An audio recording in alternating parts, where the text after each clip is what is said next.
Salut tout le monde, j'espère que vous allez bien. On se retrouve donc pour la deuxième partie de la vidéo parce que en janvier il y a beaucoup trop de mangas qui m'intéressent. On va reprendre avec les sorties du 15 janvier avec tout d'abord, et ça c'est un manga qui m'intéresse énormément, la réédition du manga Chobit. Clairement ça je peux vous dire que c'est un animé qui a fait une grande partie de mon enfance. La série va être entièrement rééditée en 8 volumes, mais je me pose la question, est-ce que la réédition sera meilleure que l'édition Deluxe qui était sortie à l'époque? On suit avec le one shot qui va être là aussi réimprimé le manga Ashman par l'auteur de Gum Last Order, Gums Mars Chronicle Alita pour ceux qui ont regardé les films, le volume 9 du manga Blue Giant qui est l'avant-dernier tome, et je crois que Glénat a acquis les licences de la nouvelle série de l'auteur qui est Blue Giant, la suite de la série originale. Après on a quelques classiques, le volume 14 du manga Ajin, le volume 9 du manga Dr. Stone, et ça je sais qu'il y en a pas mal d'entre vous qui l'attendent, le volume 7 de la réédition du manga Gum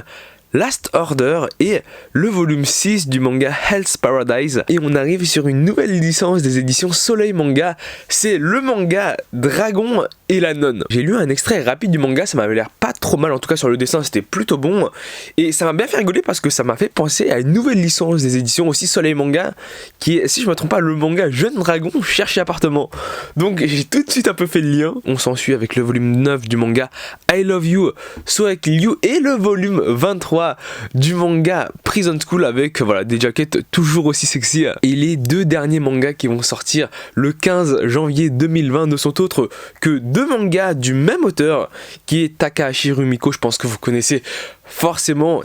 C'est le volume 12 du manga Ranma Demi, la réimpression, plutôt la réédition, et le volume 2 de la réédition, plutôt, c'est pas là vraiment une réédition, plutôt de l'édition du best-of du manga Lamu Color Selection. Donc maintenant on va sur les mangas qui vont sortir le 22 janvier 2020. On a ensuite aux éditions Pika une nouvelle licence qui s'appelle le manga Uchikimo, l'esprit du judo. Donc ça ressemble un peu au speech du manga Inomaru Sumo, sauf que là c'est un mec qui découvre le sumo directement, c'est pas le mec il est chaud et voilà, il devient encore plus fort.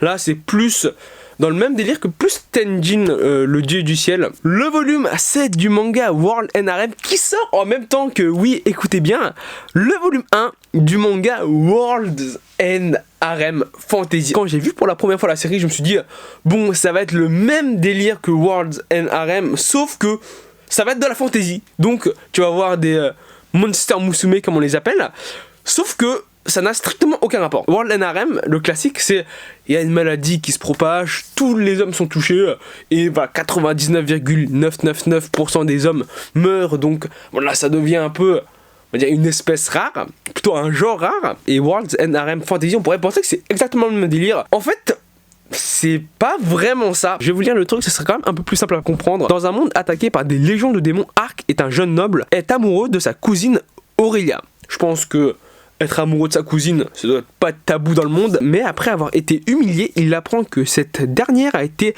promise au prince en échange d'un futur service.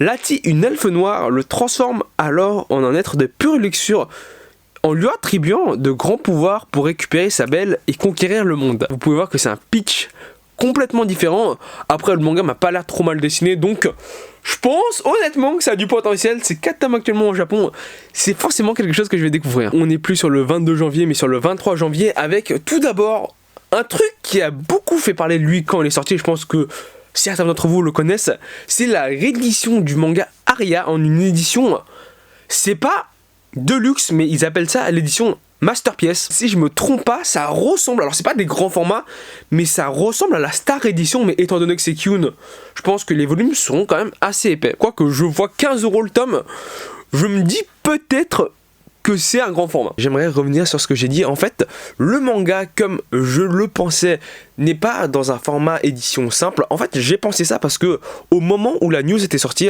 je vous mets un peu le screen du truc, mais t'avais une personne qui avait dit, en fait, vous êtes trompé, c'est un format simple. Pour vous dire, c'est un commentaire qui date du 25 septembre 2019.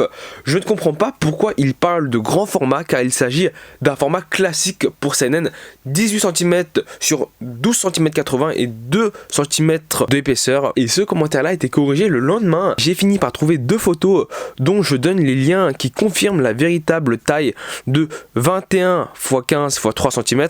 Je corrige donc les autres messages et mets deux photos que je vous mets les liens dans la description. Je pense que les formats qui s'y rapprochent le plus, ça doit sans doute être les éditions Deluxe aux éditions Panini, genre 20th Century Boy, Monster, Master Keaton. On a ensuite le volume 12 du manga César, le volume 7 du manga Les Mémoires de Vanitas, le volume 7 du manga Root End qui est l'avant-dernier volume. Et alors ça, je viens de l'apprendre, t'as le coffret du manga Space and Wolf qui va sortir aux éditions Ototo. Et j'ai pas vraiment compris pourquoi ils allaient faire un coffret, parce que, alors pour vous dire, c'est 16 tomes et ils vont faire des packs de, alors si je me trompe pas, au début c'est 4 tomes, puis c'est 5 tomes.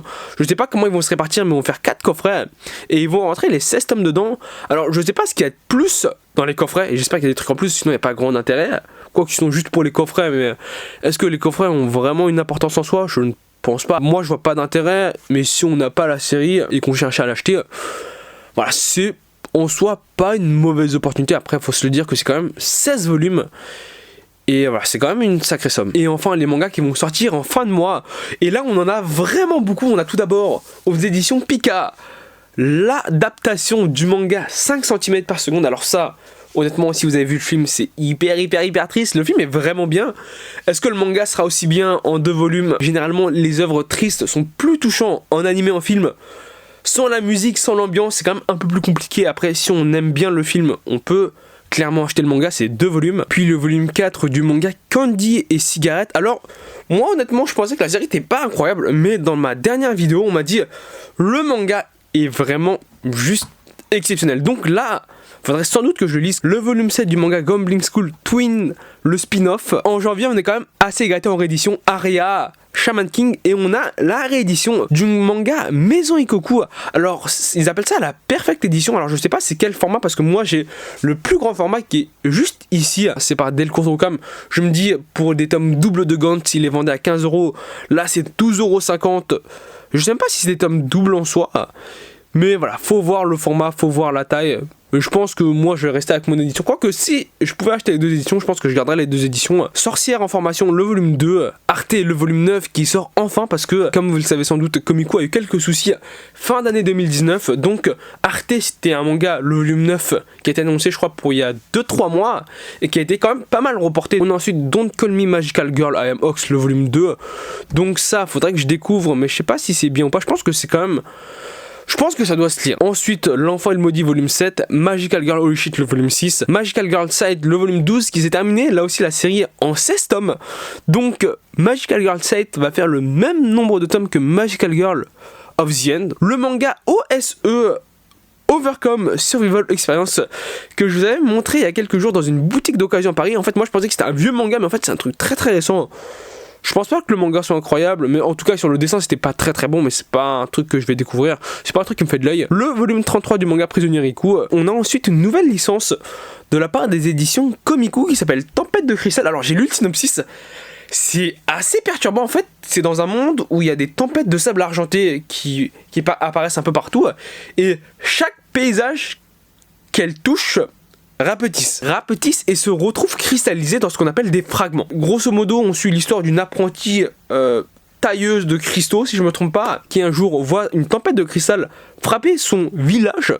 Donc je suppose que quand une tempête de cristal frappe un village, bon, déjà quand une tempête frappe un village, généralement si les habitants sont dedans, ils meurent, et du coup elle perd tout ce qu'elle avait, sauf qu'elle fait la rencontre d'un mystérieux jeune homme. Déjà la série est un shoujo, donc il y a assez peu de chances que ça m'intéresse, mais le pitch du manga est quand même assez intéressant, donc pourquoi pas. Après le truc c'est une série terminée en 3 volumes, donc c'est une série courte. Le volume 4 du manga Dungeon of Black Company qui sort enfin. Celui-ci, je l'attendais depuis longtemps. Et actuellement, Dungeon of Black Company, alors on pourra dire, oui, j'ai lu un peu le truc, ça m'a pas l'air d'être une série très longue, mais actuellement, il y a 5 volumes au Japon et c'est toujours en cours, donc il y a au moins 6 volumes. C'est peut-être pas si court que ça. Batman Ninja, le volume 2, Bungo Stray Dog, le volume 14, Dead Demons DDD Destruction, le volume 8, qui a, je trouve, une très belle couverture, hein, faut se le dire. Le volume 7 du manga Fate Apocrypha qui va sortir. Alors si on m'avait dit que Fate Apocrypha allait faire plus de 7 volumes, je n'aurais pas cru mes yeux, mais là actuellement il y a 8 volumes au Japon toujours en cours. Fire Force le volume 13, Goodbye Dragon's Life le volume 2, Ayate no Gotoku le volume 50. Bientôt on arrive sur la fin avec 52 volumes en tout au Japon. Ensuite Inyo Asano Anthologie, on dirait pas sur la couverture mais ceci est bien un manga en fait. C'est 13 histoires courtes à l'intérieur. Le manga It's My Life le volume 5, Memesis le volume 4, Un monde formidable, la réimpression de l'intégrale, plutôt la réédition de l'intégrale puisque c'est une nouvelle édition, Un monde transformé le volume 2, Monster Musume le volume 10 qui va sortir. Alors actuellement il y a 15 volumes au Japon, on a un peu du mal à les rattraper parce qu'ils vont quand même assez vite. My Teen Romantic Comedy le volume 6, Petite fraiseuse de livres. Alors ça, quand j'ai vu le truc je me suis dit vraiment, c'est un isekai où t'as une jeune femme qui se fait écraser par sa bibliothèque parce qu'elle avait plein de livres chez elle. C'est comme moi un jour, j'ai cette bibliothèque là qui me tombe dessus. Bon, c'est pas possible parce que je les ai soudés au mur, mais voilà, c'est comme si la bibliothèque me tombe dessus. Moi je me réincarne dans un monde. Il n'y a pas de manga, je vais introduire le manga dedans. C'est à peu près le même délire, sauf que là je crois que c'est dans un monde médiéval. Le volume 13 du manga Radiant, le volume 9 du 3ème arc de Re:Zero, et les deux derniers mangas sont autres que les volumes 8 et 7 de la Star Edition de Slam Dunk.